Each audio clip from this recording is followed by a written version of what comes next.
자, 반갑습니다. 목소리 덥다, 그죠? 자, 교재 80페이지 가고 있습니다. 상가임대차보호법입니다. 지난주에 주택임대차보호법을 공부했는데 주임법하고 지금 보고 계시는 상임법은 비교해서 문제가 나옵니다. 그래서 지난주에 했던 주택임대차를 잠깐 돌아보고 그렇게 가도록 하겠습니다. 자, 일단 교재를 75페이지 펴주시기 바랍니다.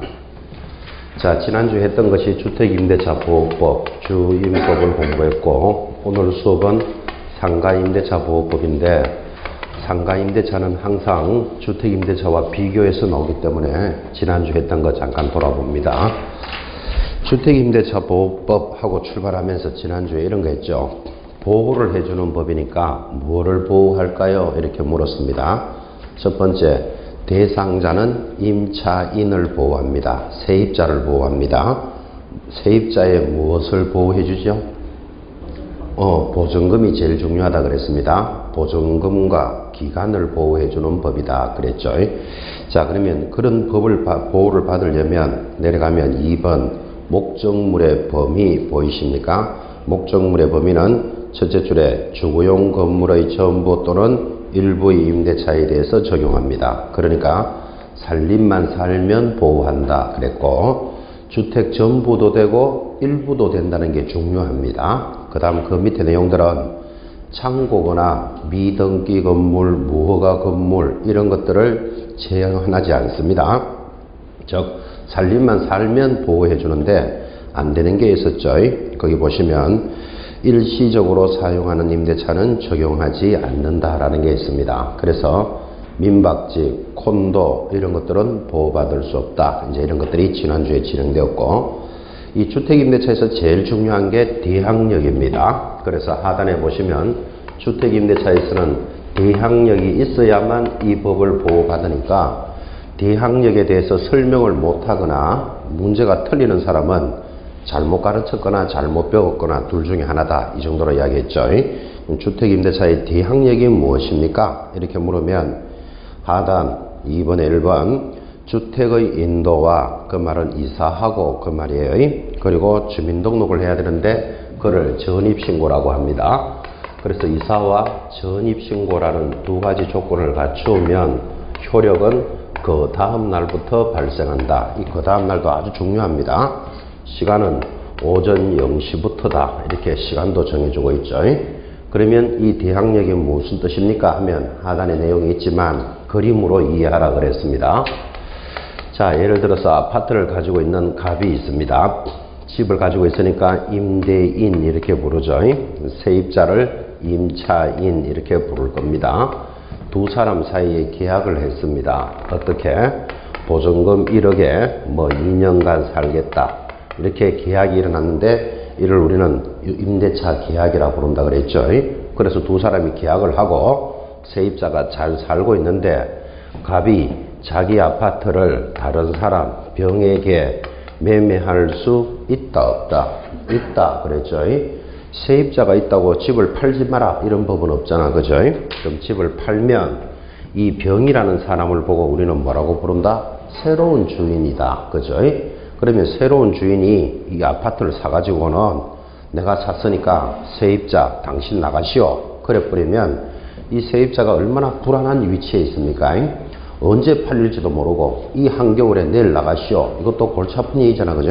그래서 이사와 전입신고라는 두 가지 요건을 갖추었다면 새로운 주인에 대해서 대항할 수 있다. 대항한다라는 말은 계약은 갑하고 했지만 보증금도 돌려받고 그 기간 동안 살 수 있는 힘, 이를 대항력이다 그랬습니다. 그래서 앞으로 대항력이 무슨 뜻입니까? 이렇게 물으면 이렇게 대답합니다.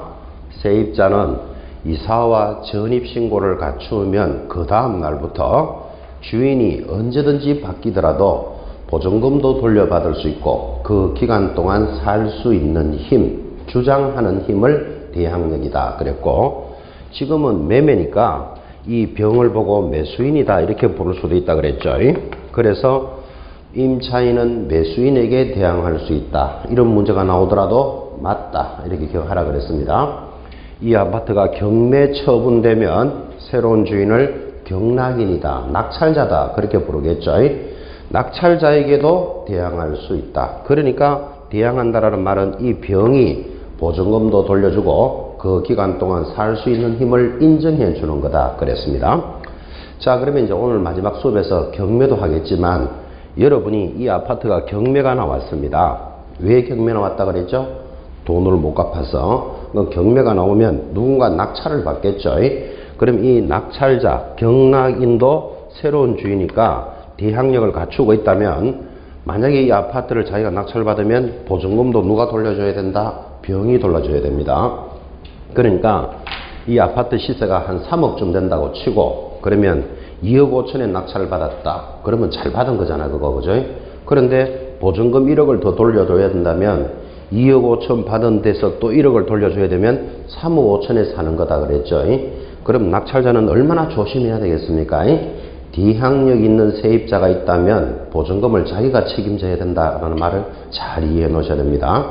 그래서 개인적으로 사고 팔면 시세가 3억짜리 아파트를 낙찰을 2억 5천 받을 때까지는 좋았는데 만약에 저 대항력 있는 세입자를 자기가 판단을 못한 상태에서 받았다고 하고 그 다음에 1억을 돌려준다면 3억 5천에 사야 된다 이런 문제가 되잖아 그죠? 그러면 시세가 3억짜리를 3억 5천에 경매로 낙찰을 받았다면 지나가는 사람이 뭐라고 이야기한다 그랬죠? 바보야 하는 그 착한 말이고 조졌다 이럽니다. 한마디로 조졌다 그죠? 지금 3억짜리를 개인적으로 사고 팔 것을 3억 5천에 경매로 낙찰을 받으면 바보야 이래가 좀 될 문제가 아니네 지금 조졌습니다 완전히. 그러니까 어떤 문제가 생기는가 하면 낙찰받은 사람이 저거를 1억을 포함해서 3억 5천에 사는 게 나을까요? 차라리 보증금 한 2천만 원 날리는 게 나을까요? 보증금 2천만 원 날리는 게 싸게 치겠죠. 그러니까 낙찰을 받고도 포기하는 사람이 생긴다고. 그래서 낙찰을 받고도 포기하게 되면 돈 2천만 원 날리고 포기하는 거예요.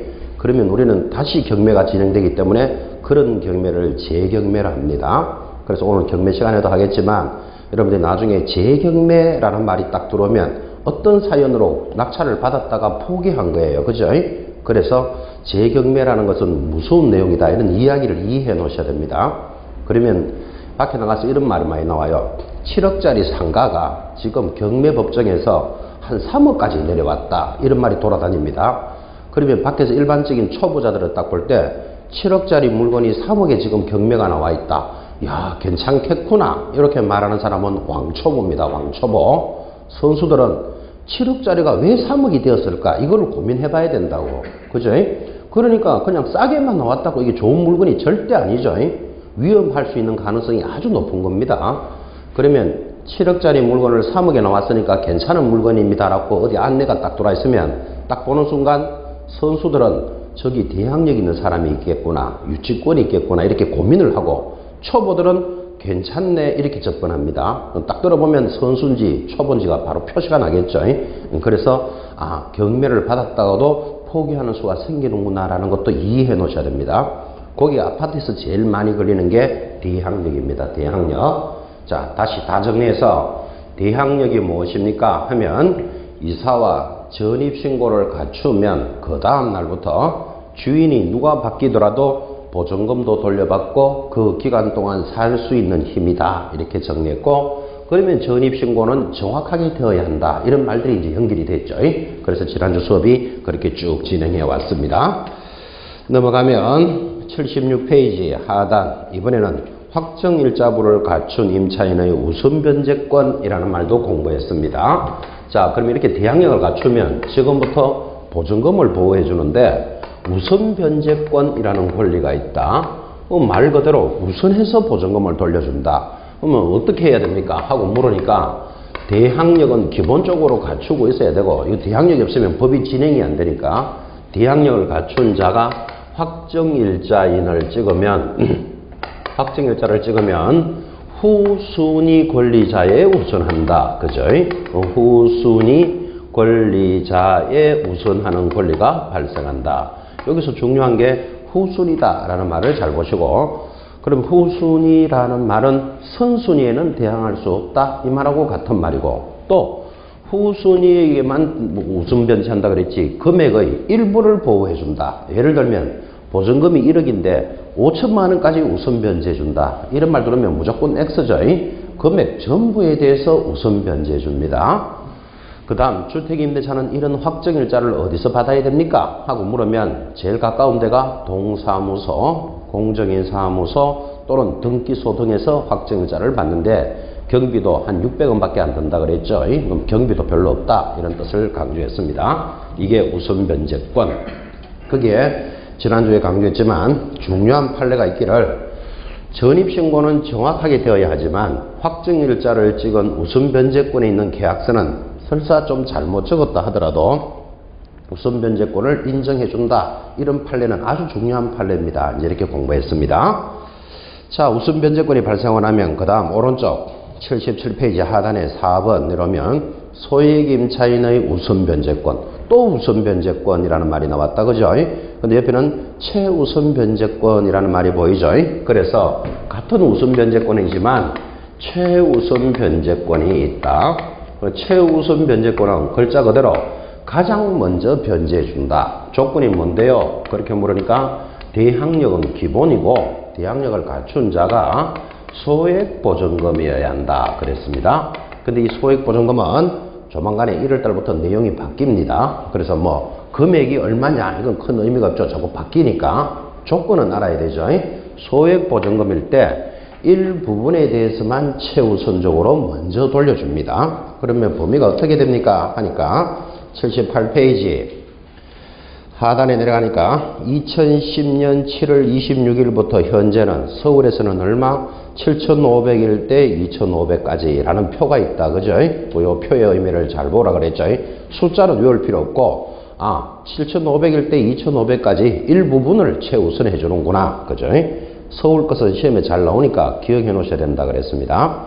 자, 그러면 2010년 7월 26일부터 현재니까 지금이 몇 년도입니까? 2013년 12월이죠. 이제 한 달만 지나면 1월입니다. 그럼 2014년이면 지금 이렇게 법이 제정된 지가 약 3, 4년이 돼 간다 이 말이잖아. 그죠? 그럼 3, 4년이 되면 한번 바뀔 때가 돼 간다고 이게. 그리고 요즘 이런 전세보증금이 많이 올랐다 이런 말도 들어보셨죠?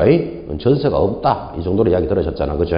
그러니까 지금 이 금액 가지고는 양이 안 찬다고. 그러니까 시절에 따라서 이제 이게 바뀌는 거예요. 그 대충 지금은 서울에서는 9천만 원까지일 때 얼마까지 해준다 이렇게 금액이 올라갑니다. 그거는 뭐 참 중요한 문제는 아니고 일정한 부분까지 뭐 해준다? 최우선 변제해준다 라는 것이 최우선 변제권이었습니다. 지금 이런 내용들이 상가임대차에도 그대로 있기 때문에 똑같은 수업을 또 반복한단 말이에요. 이제 5번 내려오면 임차권 등기 명령 78페이지 보고 있습니까? 그래서 보증금을 돌려받지 못한 자가 이사를 가려면 등기를 해놓고 이사 갈 수 있는 제도가 있습니다. 똑같이 상가에서도 만납니다. 오른쪽 79페이지 보시면 주택임자권의 이제부터는 기간을 보호해 줍니다.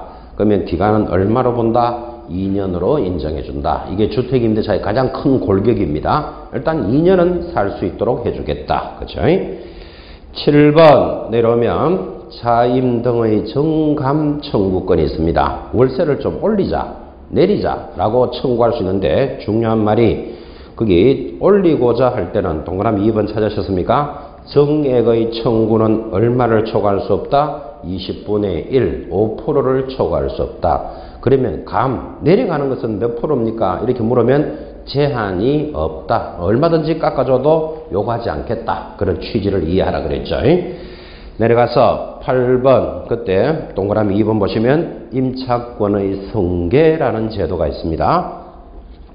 그래서 주택임대차는 같이 살고 있던 세입자가 사망을 하면 배우자가 보증금도 돌려받고 기간 동안 살 수 있는 것을 임차권인데 만약에 배우자가 있다면 상속을 받으면 되니까 말할 필요가 없는데 동거인이 있었다. 그러면 동거인이 보증금도 돌려받고 기간 동안 살 수 있도록 안전스럽게 살 수 있도록 해줘야 되니까 그걸 우리는 주택임차권의 승계다 이렇게 공부했습니다. 주택임대차에만 있는 것이 승계입니다. 자, 여기까지가 이제 주택임대차 지난주에 했던 것을 복습을 했습니다. 이제 80페이지 상가임대차 보시면서 똑같이 진행합니다. 자, 상가임대차 보호법에서 그래도 제일 중요한 말이 1번입니다. 적용 대상에 별표 없다 해놓습니다. 자, 아까 이런 이야기 했죠. 주택임대차는 어떻게 적용됩니까? 하면 살림만 살면 보호해준다 이랬잖아. 그죠? 그때 보증금이 얼마일 때 이런 말 하지 않았습니다. 살림만 살면 보호를 해주는데 상가는 장사만 한다고 보호해주지 않습니다. 금액에 제한이 있더라. 그래서 첫 번째 동그라미 합시다. 서울에서는 3억 이하일 때만 보호받을 수 있습니다. 이것도 중요한 말입니다. 3억. 과밀권역 2억 5천, 광역시 1억 8천, 기타 지역은 1억 5천일 때만 보호를 받는다.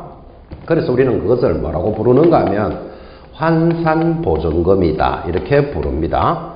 서울에서는 얼마라고요? 3억. 근데 이것도 또 바뀝니다. 이번 달에. 바뀌니까 그냥 가볍게 들으시면 됩니다. 과밀권역 2억 5천, 광역시 김포, 용인, 안산, 광주 1억 8천, 기타 지역은 1억 5천일 때만 보호를 받을 수 있습니다. 그런데 이거는 환산보증금이라는 뜻은 월세가 있으면 월세 곱하기 얼마를 한다? 100을 한다. 그렇게 이야기하고, 자, 요거 기준으로 한번 이야기 한번 해봅시다. 여러분, 우리나라에서 상가가 제일 비싼 지역이 어딜까요? 우리나라에서 상가가 제일 비싼 동네. 명동 돌았습니다. 어디라고 생각하십니까? 강남. 강남 돌았습니다. 우리나라에서 제일 비싼 데가 어딜까요? 남대문. 뭐 이제 이러면 전국이 다 나와야 되는데, 그래도 대충 나올 거 다 나오셨죠? 그래도 누가 뭐라 그래도 우리나라에서 상가 지역이 제일 비싼데, 명동 아니면, 강남 아니면, 근데 남대문도 명동 아닙니까? 뭐 하여튼 뭐 대충 그 상가로서는 그렇겠죠? 그러면 명동이나 강남이 제일 비싸다. 이 정도 여러분 감각이 있으신데, 예를 들어서 명동이라고 칩시다. 그럼 명동에 예를 들어서 보증금 2억에, 이 보증금은 나중에 돌려받는 거죠. 그리고 점포니까 월세를 한 150만 원쯤 내고, 뭐 호프집을 하는 상가가 있다고 칩시다. 호프집은 상가죠. 하필 왜 호프집입니까? 이러면 제가 좋아하기 때문에 이걸 일단 호프집을 합니다. 자, 그러면 서울 명동이라는 곳이 여러분 대체적으로 어떤 곳이다라는 걸 알고 있는데, 보증금 2억에 월세 150만 원이다. 큰 점포일까요? 뭐 그저 그런 걸까요? 그 조만하지, 그지? 그렇게 말해야 되죠. 명동에 우리나라에서 최고 비싼 동네라는데 보증금 2억은 돌려받는 거고 월세 150만 원씩 낸다. 아주 요란한 점포는 아니겠죠. 조그만한 점포 정도 수준이잖아, 그죠? 그럼 이 정도면 상가 보호를 받을 수 있느냐? 받을 수 없다. 왜 받을 수 없느냐? 월세가 있으면 월세 곱하기 100 한다 그랬잖아, 그죠? 그럼 150만 원 곱하기 100 하면 여기 얼마입니까? 1억 5천. 보증금 2억 있었죠. 합치면 3억 5천이 된다고. 그럼 이 정도만 돼도 상가임대차는 있으나 마나 법이 필요가 없는 거예요. 적용이 안 되니까. 그래서 여러분 느낌을 딱 가져보시면, 상가임대차 보호법이라는 것은 상가를 보호해주는 법이긴 하지만 범위가 크게 보호되는 수준이 아니다라는 느낌을 가질 수 있습니다. 그러면 이 정도만 하더라도 상가임대차는 없는 거예요. 그죠? 그러니까 사회적으로 문제가 좀 있겠다라는 느낌이 오죠. 그래서 이번에 법이 개정되면서 이 범위가 이제 늘어나는 거예요. 보호해주는 범위가. 그래도 법의 한계는 최소한입니다. 최소한. 그죠? 이런 생각도 안 해보십니까? 그러면 서울에서는 3억이니까 이게 지금 보호를 못 받는 모양인데, 서울을 환산보증금 10억이다. 이렇게 하면 보호받는 점포가 굉장히 많겠죠. 그럼 보호받는 점포가 많으면 나라 입장에서는 좋을 건데 왜 10억으로 안 할까요? 이거를 10억으로 탁 하는 순간 우리나라 경제가 절단 나버립니다. 완전히. 아니요. 그것도 중요해요. 만약에 서울에서는 10억까지 보장받을 수 있다. 만약에 법을 그래 만들어버리면 경제가 절단 난다는 말은 첫째, 보증금이 인상됩니다. 일단 기본적으로 점포가 그냥 월세 2억이 보증금 2억에 월세 한 150만 원이면 될 거를 한 500만 원 내라 막 이런 식으로 올라간다고요. 그 전체적으로 인상률이 생깁니다. 근데 그것도 중요하고, 그 다음 또 중요한 게 10억 이래 뿌리면 최고 먼저 보호받는 상가가 많아졌다. 이 말은 은행에서 대출 받을 것이 작아진다. 이 말하고 같잖아요. 그 사람부터 보호해주고 은행이 보호받아야 되니까. 그래 되면 은행이 지금 대출 나가 있는 상가들에 대해서 전부 뭐가 일어나는가 하면 대출금 갚으시오. 안 그러면 자기들이 은행에서 돈을 못 받으니까 갚으시오. 이렇게 청구가 들어오는데, 돈이 있는 사람이야 갚겠지만 돈을 못 갚으면 법원이 은행이 뭐 한다? 경매 처분해버립니다. 온 나라가 경매한다고 절단 나버립니다. 완전히. 그래서 이런 금액을 정할 때도 아주 조심스럽게 올립니다. 이 경제에 어떤 영향을 미칠 수 있을까? 이런 걸 생각하면서 조금씩 올리는 거예요. 제가 기억하기로는 5년 전에는 서울에서는 2억 5천까지였어요. 근데 이것도 좀 올라가 이제 3억이에요. 근데 이것도 좀 약하다고 느끼시죠? 그래서 또 내년부터는 좀 바뀌어요. 금액이 좀 더 올라가는데 결코 크게 보호받지는 못해요. 어차피 법이라는 것은 최소한의 보호를 해주는 거지 최대한 보호해주는 거 아니거든. 그죠? 요즘 주택이 전세난이 많다 그러는데 주택에서도 여러분 알다시피 전세보증금 한 2억에 살다가 보증금 다 못 받고 쫓겨났다 이런 말도 가끔 들어보시죠. 또 뭐 보증금 받을 그 아파트가 경매 넘어가게 되었다 이런 이야기도 많이 들어보셨을 건데 대항력을 갖춘 주택도 보호 대상을 확 높여버리면 보호받는 주택은 많지만 나라 경제는 절단 나버립니다. 그래서 이걸 함부로 못 올립니다. 조금씩 이렇게 척한다고요. 그건 그렇고 어쨌든 상가는 장사만 한다고 보호해 주는 게 아니고 이 범위에 될 때만 보호해 준다. 이런 개념이 중요한 거예요. 한산보증금 안에 들어가야 된다. 일단 그게 제일 중요한 말이었고 이제 옆에 내려오면 2번 대항력 내려오죠. 어차피 상가임대차도 대항력이 있어야만 보호를 받습니다. 좀 전에 했던 주택을 생각하면서 임대차는 등기가 없는 경우에도 임차인이 건물의 인도와 건물의 인도 앞에 번호 1번 답니다.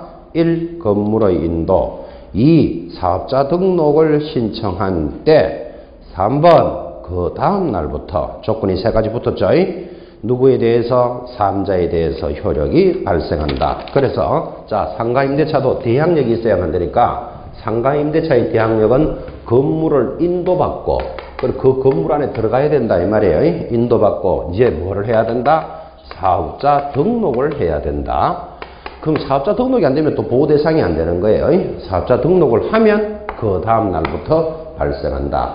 그러면 이 내용을 딱 보는 순간 대항력을 아까 기억하신 분은 상가에 세입자가 들어와 있더라도 주인이 새로 바뀌면 언제든지 뭐 할 수 있다? 보증금도 돌려받고 기간 동안 점포에 있을 수 있는 힘을 대항력이란다. 그랬죠. 어차피 이 범위 안에 일단 보증금이 들어와 있어야 돼. 일단 있어야만 보호를 받으니까. 그죠? 이 범위 안에 있고 대항력을 갖춰야 된다. 이게 주택하고 다른 거죠. 주택은 살림만 살면 보호해준다 그랬지만 상가는 보증금 안에 들어와야 된다니까 일단. 그죠? 보증금 안에 들어오고 이 조건을 갖추면 이제 이 법이 보호를 받을 수 있다. 뭐를 보호해줍니까? 하니까 3번 내려오면 우선변제권부터 보호해준다. 우선변제권이 뭡니까? 하니까 첫째 줄에 줄 거야 됩니다. 대항력을 갖추고 관할 세무서장으로부터 세무서장의 동그라미 요 세무서장만 묻는 것도 한 3번 정도 시험에 나왔습니다. 세무서장의 동그라미 해놓고 임대차 계약서의 확정일자를 받으면 해서 똑같죠. 여기 보면 우선변제권은 대항력을 갖춘 자가 확정일자를 찍으면 후순위 권리자에 우선한다. 그죠? 그때 확정일자는 누구한테 받아야 됩니까? 이렇게 물으면 세무서장. 그거를 시험에 3번 물었다고요. 그래서 세무서장 확정일자 받으면 후순위 권리자에 우선하는 권리가 발생한다. 나머지 내용은 똑같습니다. 주택임대차하고.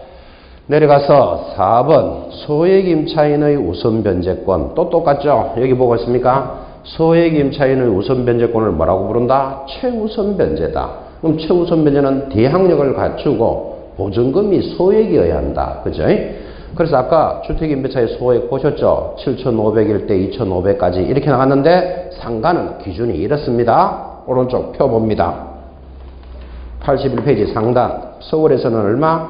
5천만 원. 과밀권역 4,500까지를 상가는 인정해 줍니다.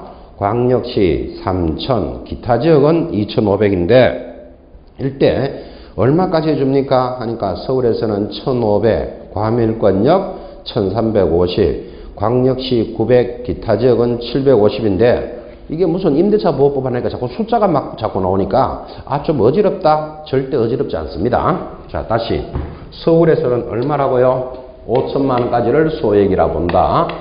과밀권역 4,500, 광역시 3,000, 기타 지역은 2,500일 때 얼마까지 해줍니까? 하면 뒤에 숫자는 기억하지 말고 30%다. 이렇게 기억하면 된다 그랬죠. 자, 30%니까 여러분 5천만 원에 30% 얼마? 3, 5, 15, 1,500까지. 이거 외우지 마라 이 말이에요. 시험에서 묻거든 30%를 때리면 됩니다. 4,500에 30% 딱 해봅니까? 1,350 딱 나옵니다. 해보면 3,000일 때 900, 2,500일 때 750까지를 최우선 해주니까 앞에 숫자만 좀 고민하면 된다. 그죠? 그래서 앞에 숫자는 이렇게 한번 해보시기 바랍니다. 상가가 적용되는 최우선 범위는 요게 5천이니까 502 이렇게 기억합니다. 4,500이니까 4,5정액에 그럼 기억하기 좀 좋을 거예요. 3,000개의 뭐를 샀다? 2호를 사게 했다. 이러면 좀 말하기 좀 좋나요? 일단 여러분 2호가 뭘까요? 2호가 몸에 좋은 야구르트에 있습니다. 다음 주에 2호 하나씩 사오시기 바랍니다. 지금도 2호 팔죠? 2호가 있으니까 자 502 이거 5천이라는 뜻이 손오공입니다. 손오공이 사오정에게 사오정이 기가 어두운 놈이라는 거 아십니까? 사오정에게 3,000개의 2호를 사게 했습니다. 왜 사게 했는가 하면 3,000개를 사오면 몸에 좋을 거니까 3,000개를 사라 했는데 사오정이 기가 어두워가지고 목욕하려고 사게 됩니다. 2호를 3,000개 사면 목욕하겠죠. 자 그러면 이 숫자는 그냥 한 번만 이래 들어도 숫자는 느낌이 있다고 그죠? 자 소액임차인의 범위 이렇게 물으면 뭐라고 이야기한다? 502 누구라고요? 손오공이라니까 손오공이 502 사오정에게 3,000개의 2호를 사게 했다. 그리고 뒤에는 나머지 몇 프로? 30%. 그러니까 한 번만 들어도 숫자는 주르륵 나오잖아. 그죠? 그렇게 해서 이제 소액임차인의 범위도 이렇게 한번 봐놓습니다. 그리고 기억하게 하려고 다음 주에 뭐 사오라 그랬습니까? 2호 한 통씩 사오시기 바랍니다. 2통도 사지 말고 딱 한 통씩 사가지고 이 숫자를 기억하라. 이런 뜻이에요. 그러면 이 범위에 들어갈 때 얼마까지 해줍니까? 하면 30%. 그러면 크게 고민할 거 없죠. 그러면 소액임차인의 숫자도 됐고 이제 이 5번이 중요합니다. 상가에서 제일 중요한 거 별표 하나 더 찍고 갱신요구 및 법정갱신이 있고 우리는 이거를 묵시적 갱신이다 이렇게 부르는데 갱신요구권 이게 상가에만 있는 거예요. 자 그럼 이게 중요하다 그랬으니까 뜻을 좀 이해하고 싶어서 먼저 이렇게 설명부터 하고 법조문을 봅니다. 갱신을 요구한다 라는 말은 이런 말이에요. 자 이게 뭐 명동에 있는 그 명동은 서울이죠. 있는 상가입니다. 보증금 뭐 2억에 예를 들어서 월세를 100만원 낸다. 자 여러분 보증금 2억에 월세 100만원이면 서울에서 보호받을 수 있다 없다? 있죠. 3억에 들어가죠. 그죠? 여러분이 명동에 있는 점포를 하나 얻었습니다. 그래서 이 점포를 얻어가지고 뭐 한다 그랬죠? 호프집을 합니다. 자 그러면 건물 주인은 누구? 갑. 임차인은 얼. 여러분이 세입자입니다. 그러면 명동에다가 보증금 2억에 월세 한 100만원 정도 내고 호프집을 한다. 그러면 보나마나 뭐도 하겠습니까? 인테리어 공사 이런 거 합니다. 그죠? 그럼 인테리어도 하기 나름이지만 한 1억쯤 더 갔다고 칩시다. 그럼 인테리어도 해가지고 장사를 하는데 계약을 원래 상가는 1년만 하도록 돼 있다고 원래는 그죠?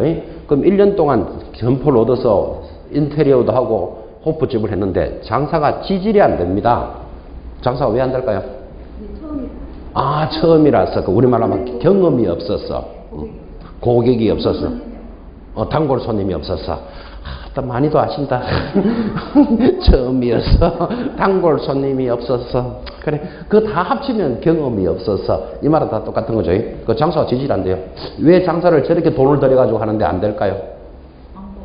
광고가 또 부족했어.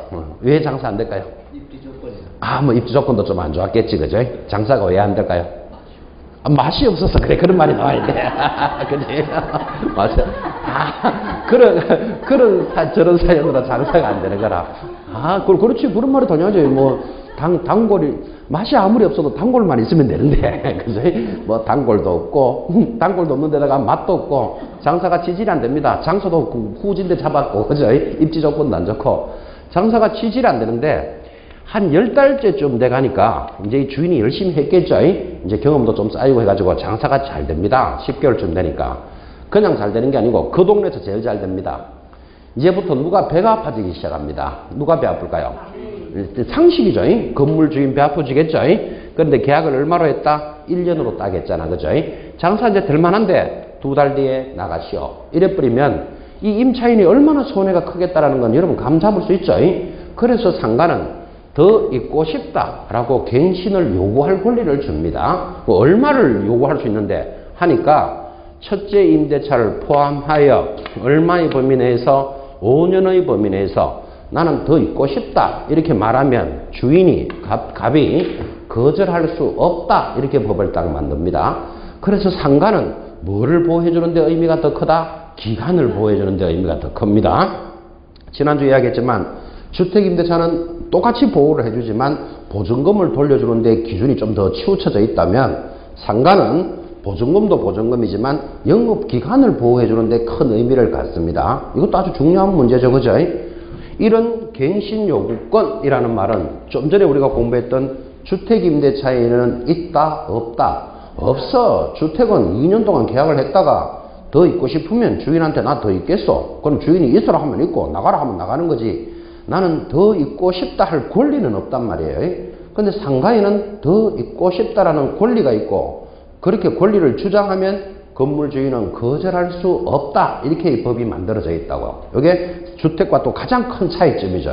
갱신요구권 하는 말을 딱 듣는데 자, 지금 이제 이해를 했다면 그 말에 대해서 법은 이렇게 만들어 놨다고요. 5번에 1번. 임대인이 건물 주인이죠. 임차인이 임대차 기간 만료 6월부터 1월 사이에 행하는 갱신 요구에 대해서 정당한 사유 없이 거절하지 못한다. 이 경우 갱신 요구권은 최초 임대차 기간을 포함에 동그라미. 이걸 시험에 어떻게 내는가 하면 제외하고 이렇게 냅니다. 시험에.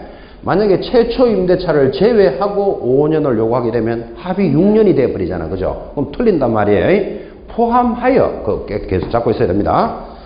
전체 임대차 기간이 5년을 초과하지 않는 범위 내에서만 행사할 수 있는데 다음의 경우에는 거절할 수 있다. 그러니까 몇 가지? 8가지인데 매년 시험에 나옵니다. 이거 옆에다가 크게 거절 사유 이렇게 적어놓으면 더 좋겠습니다. 자, 일단은 갱신을 요구하면 거절할 수 없다 그랬죠. 그런데 거절할 수 있는 사유가 모두 몇 개? 8개가 있고 매년 1-2개는 시험에 들어옵니다. 여기서. 자, 그런데 이 거절 사유 8가지가 양이 많죠. 그죠? 이걸 다 기억한다? 그건 무리고 이렇게 기억하셔야 됩니다. 여러분이 건물 주인이라도 거절할 수밖에 없구나 이렇게 접근하셔야 되지. 이거 8개를 뭐 귀신도 아니고 어떻게 다 외운다 이렇게 들어갑니까? 자, 그러면 여러분이 건물 주인이라도 거절할 수 있는 사유가 몇 개가 있다? 8개가 되어 있습니다. 보십시오. 1번. 임차인이 3기의 차임에 달하도록 차임을 연체했을 때 3기에다가 동그라미 숫자 기억해놔야 됩니다.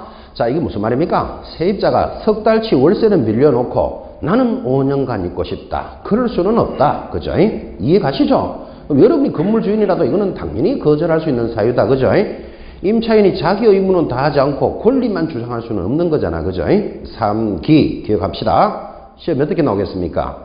2기의 차임에 달하도록 연체했을 때 하면 틀린 거 탁 찾아내야 돼. 그죠? 3기 동그라미 합니다. 2번도 상식입니다. 임차인이 세입자의 거짓 그 밖에 부정한 방법으로 임차했을 때 그러니까 세입자가 거짓으로 임차를 했대. 그럼 예를 들면 이런 거겠죠. 이 점포를 얻어서 뭐 할 겁니까? 집주인 건물 주인이 물어보니까 문방구 하겠소 이랬습니다. 그래서 문방구 한다고 점포를 줬는데 한 몇 달 뒤에 가보니까 바다 이야기 이런 걸 하고 있는 거라 지금 그죠? 바다 이야기가 뭐죠? 성인 오락. 유흥업소, 오락실 이런 거 하여튼 관심 많은 분이 바다 이야기가 뭔데 하면 횟집 이런 이야기 해야지. 수술이 하여튼 그러니까 칼 들고 막 회 썰고 있는 거라 지금 문방구 한다더니만 그죠? 그러면 거짓 부정한 법이니까 거절할 수 있다. 앞에 유흥업소 오락실 하는데 뒤에 분은 또 왜 그래 좋아하죠? 지금 그죠? 다시 바다 이야기가 뭐라고요? 횟집 같은 소리 하고 있네. 오락실이야 오락실 하여튼. 그러니까 처음에 뭐 한다고 들었죠? 문방구 하겠소 하고 들어놓고는 나중에 가보니까 뭐 하더라? 바다 이야기 이런 거 하고 있다니까 그죠? 그러면 거절할 수 있겠죠? 이게 부정한 방법으로 거짓 부정한 방법을 임차했잖아요. 그러니까 이걸 외우는 게 아니고 내가 건물 주인이라도 거절할 수 있다 이렇게 접근하란 말이에요. 찾아낼 때. 3번도 마찬가지. 쌍방 합의하에 임대인이 임차인에게 상당한 보상을 제공했을 때 또 상당한 이런 게 시험용입니다. 건물 주인이 관리비, 시설비, 그 다음에 뭐 인테리어 경비 내가 다 해줄게. 그러면 거절할 수 있겠죠. 그때 시험에 어떻게 나오냐면 보상을 했을 때는 거절할 수 있다. 이런 문제 당한다고 여러분들은. 상당한 보상을 했을 때. 그죠? 이런 게 시험용입니다. 딱딱 잡아야 됩니다. 4번 임차인이 임대인의 동의 없이 목적 건물의 전부 또는 일부를 전대했을 때 무슨 소리죠? 건물 주인 허락 없이 저 맘대로 세줬는 거 그런 거 인정 못 해준다. 그죠? 무단전대. 5번 임차인이 임차 건물의 전부 또는 일부를 고의 또는 중대한 과실로 거기 중대한 이런 게 또 시험용이에요. 중대한에 줄 닦아놓고 파손했을 때 여러분 알다시피 세입자가 건물도 잘 관리해야 되죠. 들어가면서 유리창 깨고 나오면서 계단 깨고 이래놓고는 파손시켜놓고는 나는 5년간 있고 싶다. 그럴 수는 없는 거예요.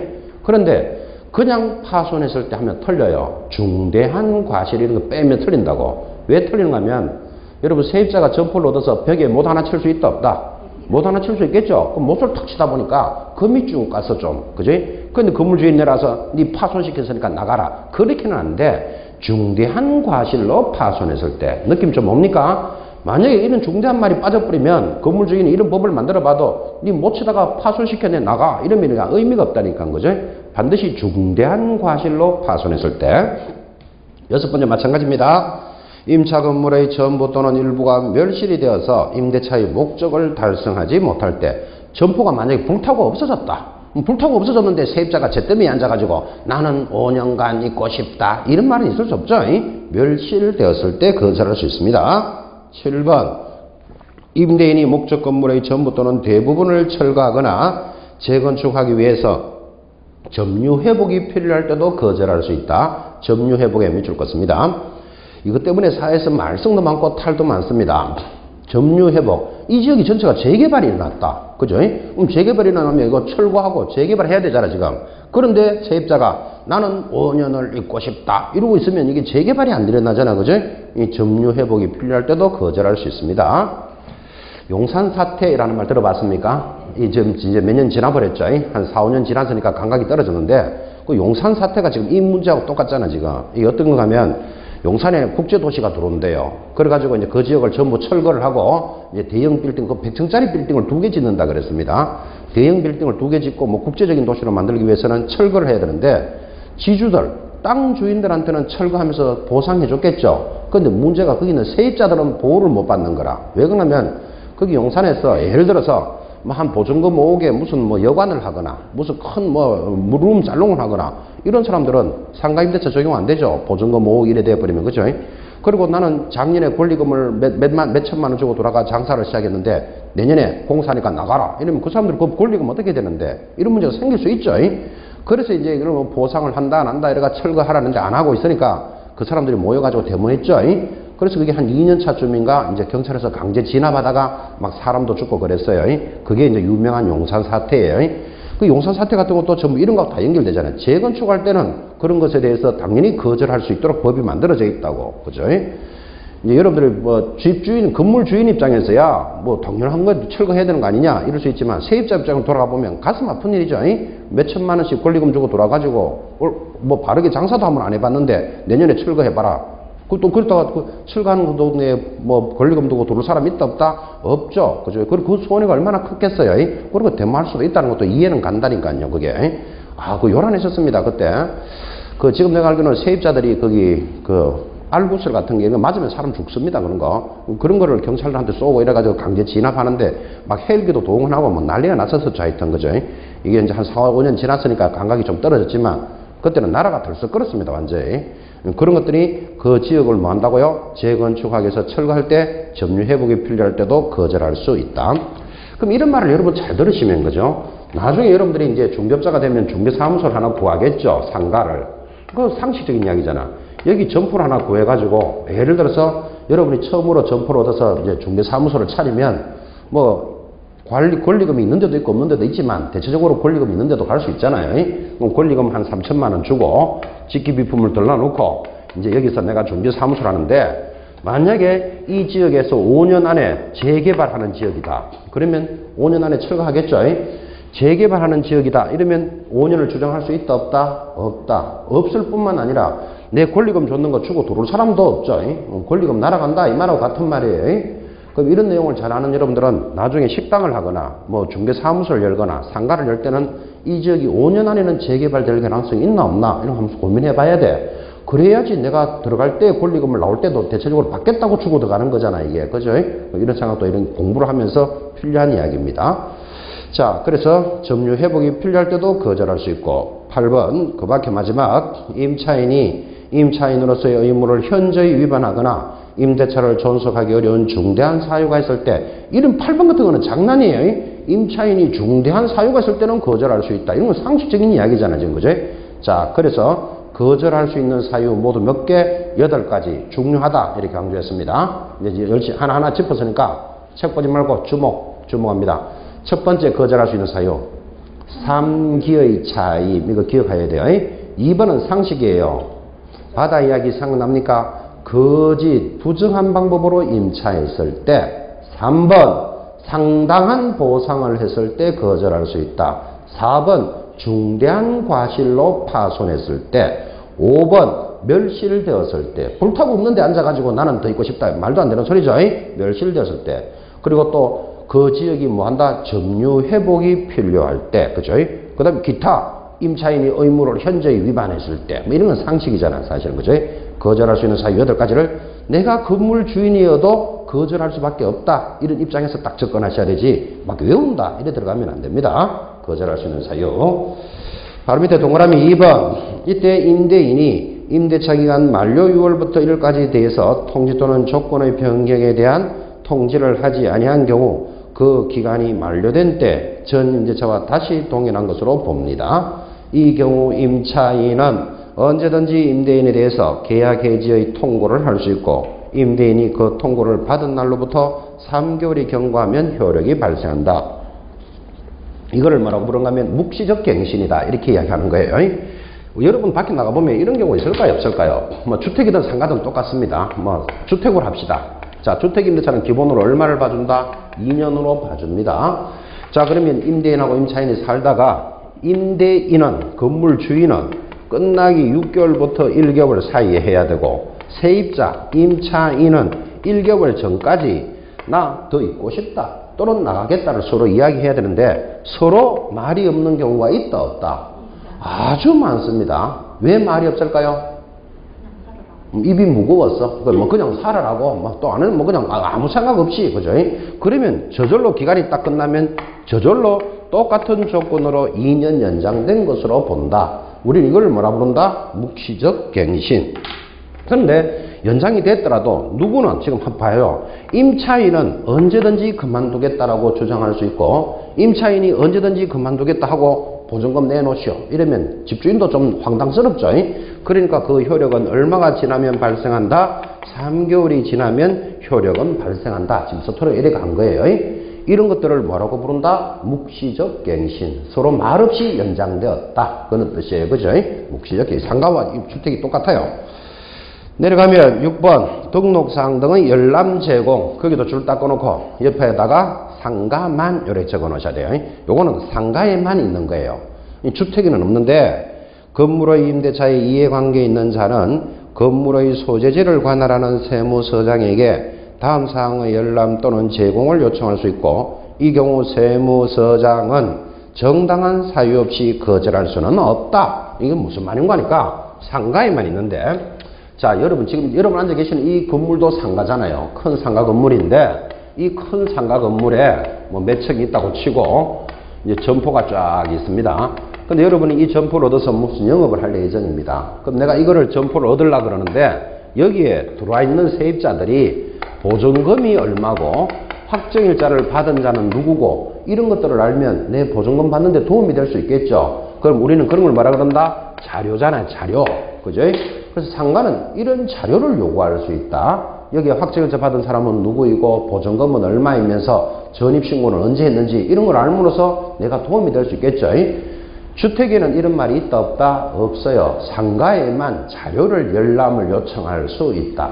그러면 세무서장은 거절할 수 없다라는 취지입니다. 이게. 그죠? 이렇게 정리하셨고 나머지는 뭐 밑에 있는 1, 2, 3, 4, 5, 6, 7 이런 거 외울 필요 없다. 그죠?